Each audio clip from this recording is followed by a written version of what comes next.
mañanera de Ángel correspondiente al viernes de la semana que, como suelo decir, laboralmente hablando, hoy termina. Viernes 19 de abril del año 2023. Ayer se celebró en el Estado de México lo que se ha dado en llamar el segundo debate. Recordará usted que yo opiné que el primero más bien fue un concierto de monólogos y esta vez, ayer por la noche, salvo 2 o 3 destellos que hubo ahí de señalamientos que permitían tener la esperanza de un verdadero debate, en eso quedó, simplemente indicios, y fue la repetición monótona de planteamientos generales, etcétera, lo que usted seguramente vio. Esto es malo para la democracia mexicana, pero esas son las reglas. Y las dos candidatas, con mayor o menor suerte, tuvieron que apegarse a ese formato acartonado. Pero hay cosas importantes en torno a lo que vi anoche que vale la pena comentar con usted. Primeramente, la diferencia abismal entre dos mujeres que dicen que pueden gobernar el Estado de México durante 6 años.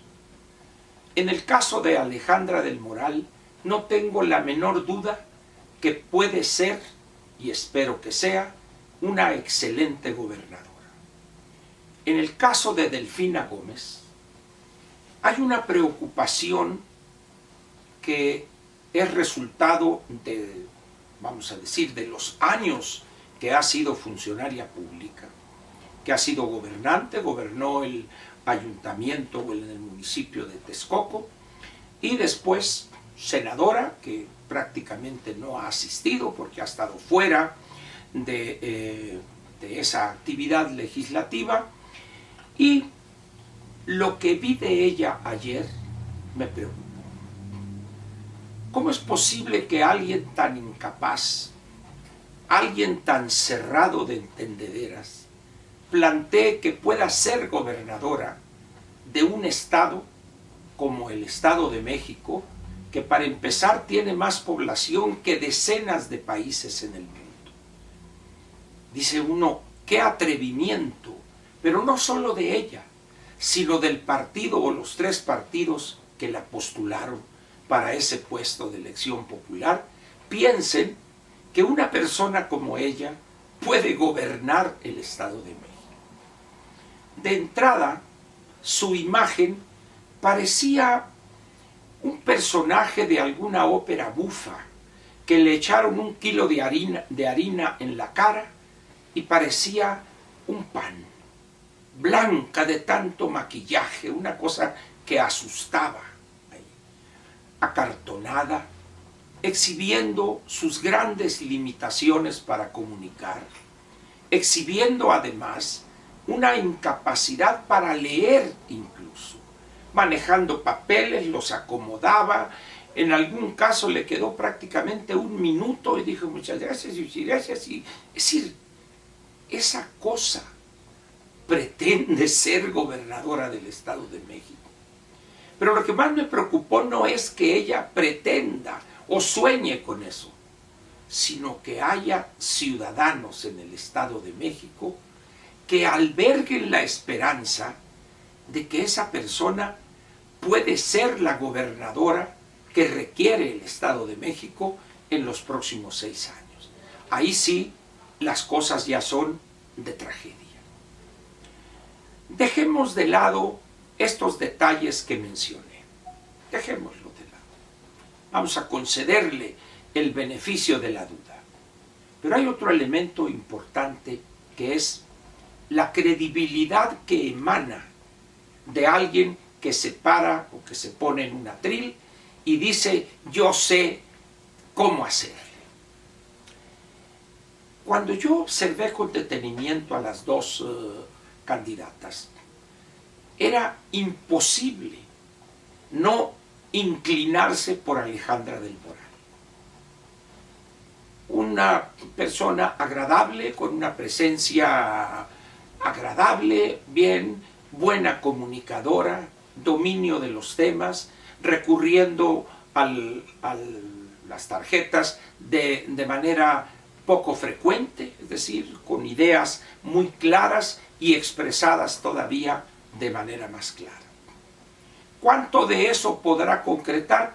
Dependerá de muchas cosas: disponibilidad de recursos, situación económica del país.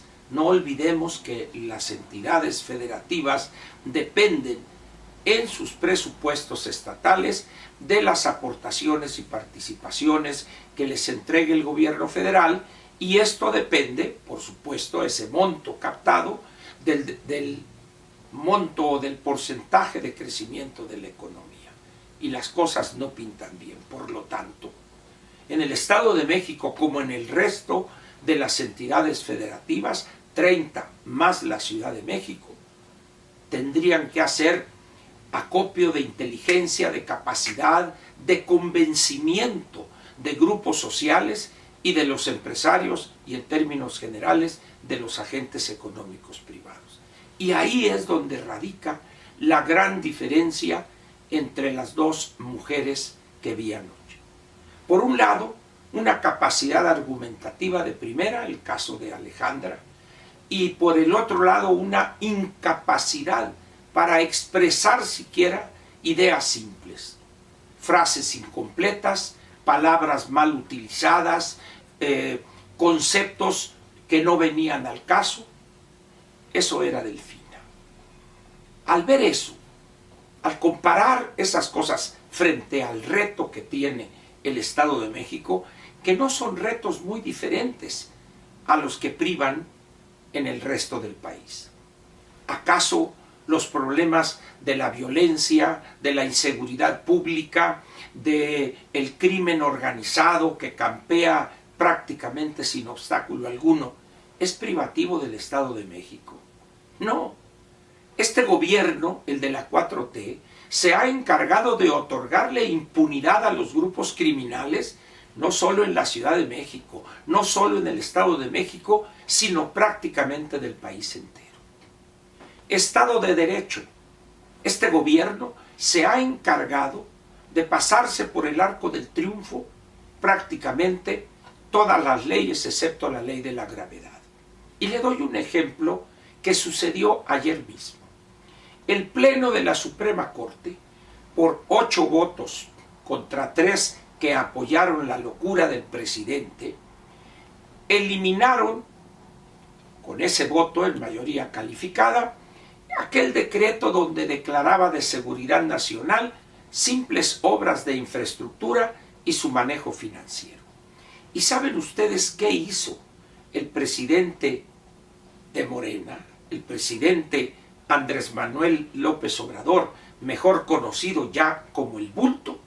En vez de decir aceptamos la decisión del Pleno de la Suprema Corte, no, de inmediato firmó este decreto, donde dice el presidente: decreto, artículo único, son de seguridad nacional y de interés público la construcción, funcionamiento, mantenimiento, operación, infraestructura, los espacios, bienes de interés público, ejecución y administración de la infraestructura de transportes, de servicios y polos de desarrollo para el bienestar y equipo tanto del Tren Maya como del corredor interoceánico del Istmo de Tehuantepec y los aeropuertos de Palenque, Chiapas, Chetumal y Tulum, Quintana Roo, en los términos expresados en la parte considerativa de este decreto.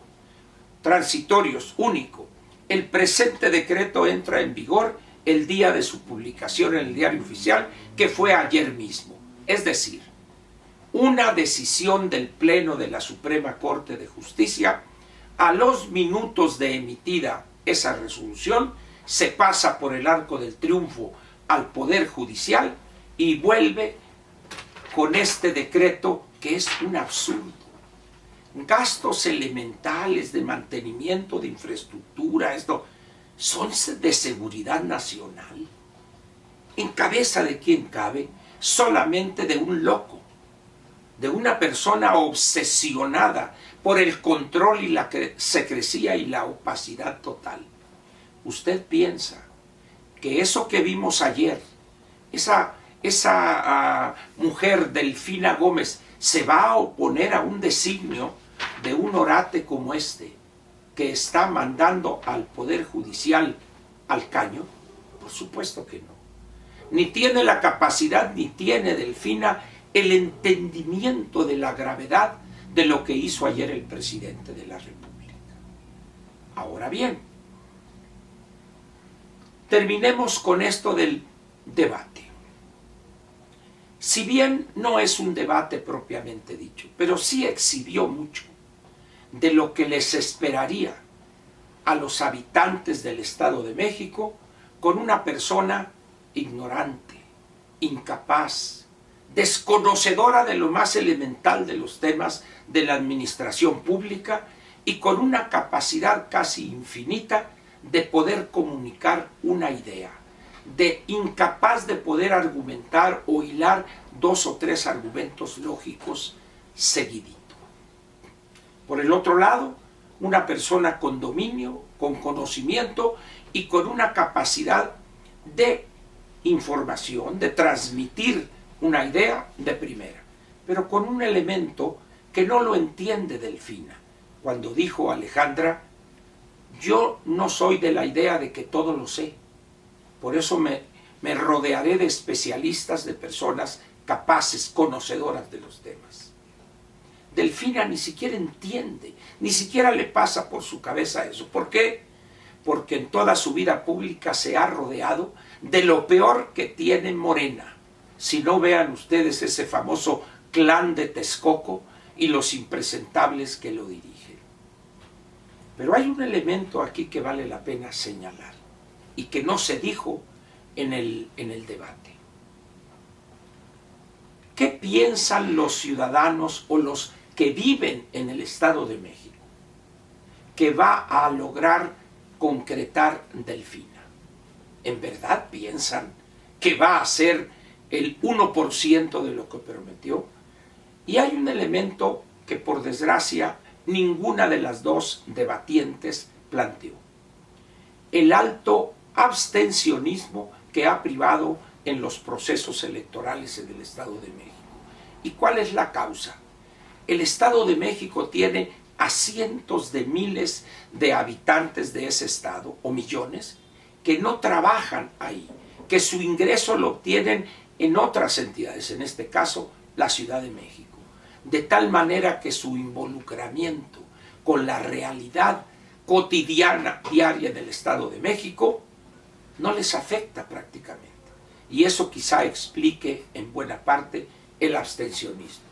Un reto para Alejandra va a ser ese: convencer a esas personas que usan el Estado de México como dormitorio, que también debe interesarles por algo tan sencillo como esto: la esposa que se queda en el Estado de México, los hijos que van a la escuela en el Estado de México. La decisión es clara, ciudadanos registrados en el Estado de México. O el atraso, la ignorancia, la incapacidad con Delfina, o la posibilidad de sentar las bases de un mejor futuro con Alejandra. La decisión está en sus manos con ese instrumento clave en toda democracia, el crayón que deberán utilizar ustedes este 4 de junio. Muchas gracias.